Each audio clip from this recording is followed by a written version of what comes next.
अस्सलाम वालेकुम व्यूअर्स, मैं हूं सैयद अबुल हसन और आप देख रहे हैं प्रॉपर्टी 365 का फेसबुक और यूट्यूब चैनल। व्यूअर्स, आज की इस वीडियो में हम बात करेंगे डीएचए फेज़ 8 डी कटिंग के हवाले से, जिसे ज़ोन बी के नाम से भी जाना जाता है। फेज़ 8 की ये इस सीरीज़ की ये दूसरी वीडियो है जो मैंने अभी रिसेंटली शुरू की है। इसके अंदर ये है कि लास्ट वीडियो में मैंने साहिल के ऊपर बात की थी।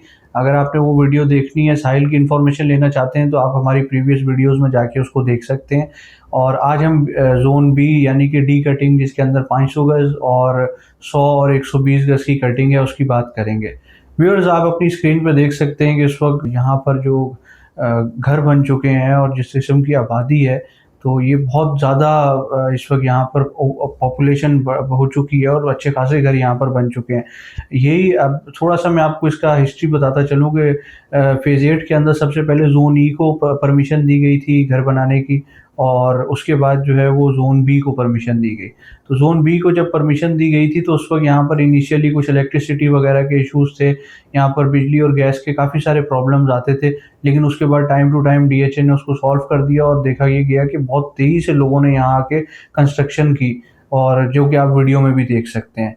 सबसे इम्पोर्टेंट चीज़ इस वीडियो में जो मैं आपको बताना चाहूँगा, वो इस वक्त की जो प्राइसेस हैं वो हैं, अगर तो आप इन्वेस्टर हैं या आप एंड यूज़र हैं जो कि यहाँ पर घर बनाने के लिए आप इस वक्त बाइंग कर रहे हैं, तो आपके लिए प्राइसेस जानना बहुत ज़रूरी है। 500 गज़ के प्लॉट की इस वक्त जो प्राइस है, यहाँ पर जो प्राइस रेंज चल रही है, वो तकरीबन 5 करोड़ से शुरू होकर 8 करोड़ तक जाती है। अब ये जो प्राइसेस हैं ये वेरी करती हैं बहुत सारे फैक्टर्स पे, और जिसमें से कुछ मैं आपको बता देता हूँ। जो सबसे मेन फैक्टर है वो ये है कि जो स्टार्टिंग वाला एरिया है, यानी कि जो जुल्फ़िकार स्ट्रीट्स के करीब वाला एरिया है, वो महंगा है। और जैसे जैसे आप आगे जाते जाएंगे गोल्फ क्लब की तरफ, तो वो वाला एरिया जो है उसके अंदर प्राइसेस कम है। अच्छा, ये डिफरेंसेस पहले बहुत ज़्यादा होते थे, लेकिन अब क्योंकि जो कंस्ट्रक्शन एक्टिविटी है वो दोनों ही हिस्सों में बहुत ज़्यादा हो गई है। दोनों हिस्सों से मुराद ये है कि जो इकबाल लेन से पहले वाला हिस्सा है, उसके अंदर जो क्रीक विस्टा के सामने वाले प्लॉट्स हैं रेजिडेंशियल 500 गज के, वहाँ पर भी आबादी काफ़ी ज़्यादा है, क्योंकि वहाँ पे इनिशियली शुरू हुई थी। और जो जो दूसरा हिस्सा है, जो इकबाल लेन्स के दूसरी साइड पे जो गोल्फ क्लब के सामने आता है, वहाँ पर अभी भी ये है कि रेट्स जो हैं वो कम है।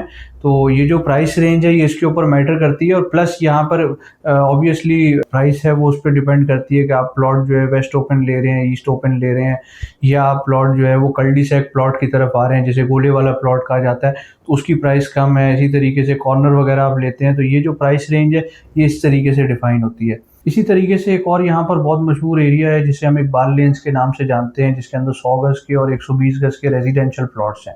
याद रहे कि 100 गज़ और 120 गज़ पूरे फेज़ 8 के अंदर सिर्फ और सिर्फ इसी एक टुकड़े के अंदर है, और यहाँ पर ही सबसे ज़्यादा आबादी भी है। मतलब यानी कि जो घर है, वैसे तो जो डिफेंस है वहाँ पर जो छोटे प्लॉट्स के साइजेज़ हैं, उनके जो नंबर ऑफ प्लॉट्स हैं वो काफ़ी कम है। सिर्फ और सिर्फ फेज़ 7 एक्सटेंशन के अंदर है, जो कि एक प्रॉपर छोटे प्लॉट्स की आबादी है। और उसके अलावा फेज़ 8 के अंदर हम देखें तो ये सिर्फ एक छोटा-सा एरिया इकबाल लेन्स के नाम से, जहाँ पर आपको जो छोटे रेजिडेंशियल प्लॉट्स हैं वो मिल जाते हैं। अगर हम इस वक्त 100 गज़ के रेजिडेंशियल प्लॉट की प्राइस की बात करें, तो इस वक्त तकरीबन 2.35 से लेके और 2.5 करोड़ तक का इस वक्त इनका 100 गज़ का रेजिडेंशियल प्लॉट की प्राइस चल रही है। इसी तरीके से अगर हम 120 गज़ के प्लॉट की प्राइस की बात करते हैं, तो ये तकरीबन 2 करोड़ 70 लाख से शुरू होकर 3 करोड़ तक जाती है। अगेन ये वही सारी फैक्टर्स हैं जिनकी वजह से प्राइस का डिफरेंस आता है कि आपका प्लॉट वेस्ट ओपन है, ईस्ट ओपन है, बड़े रोड पे है, छोटे रोड पे है। ये सारे फैक्टर्स हैं जो इसके अंदर इन्वॉल्व होते हैं। इसी तरीके से अगर आपकी कोई प्रॉपर्टी है यहाँ पर, या आप बाइंग करना चाहते हैं यहाँ पर, तो आप स्क्रीन पे दिए हुए मेरे नंबर पे मुझसे रब्ता कर सकते हैं। थोड़ा सा इस एरिया के बारे में और ये भी बताता चलूँ कि यहाँ पर बहुत सारी फेज़ 8 के अंदर जो डिफेंस की एक मैं कहूँगा कि बहुत अच्छी अच्छी एमिनिटीज़ मौजूद हैं, जिसके अंदर आपका कंट्री एंड गोल्फ क्लब है। इसी के साथ साथ आप देखें तो न्यूप्लेक्स सिनेमा यहाँ पर मौजूद है। इसी के साथ और बहुत सारे अच्छे स्कूल्स हैं जो डीएचए के, वो यहाँ पर मौजूद है।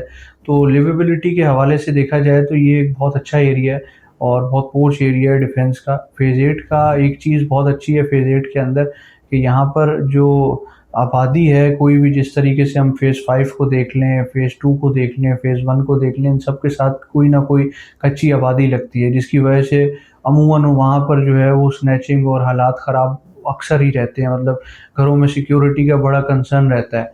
ऑल्दो फ़ेज़ 8 के अंदर भी ये कंसर्न मौजूद है, लेकिन अगर इसको कंपेयर किया जाए उन पुराने फ़ेजेज़ से जिनके साथ कच्ची आबादियाँ लगती हैं, तो उसके मुकाबले में यहाँ पर ये फैक्टर कम है। इसी तरीके से डीएचए का एक और बहुत अच्छा प्रोजेक्ट यहाँ पर मौजूद है, जिसे हम क्रीक विस्टास के नाम से जानते हैं।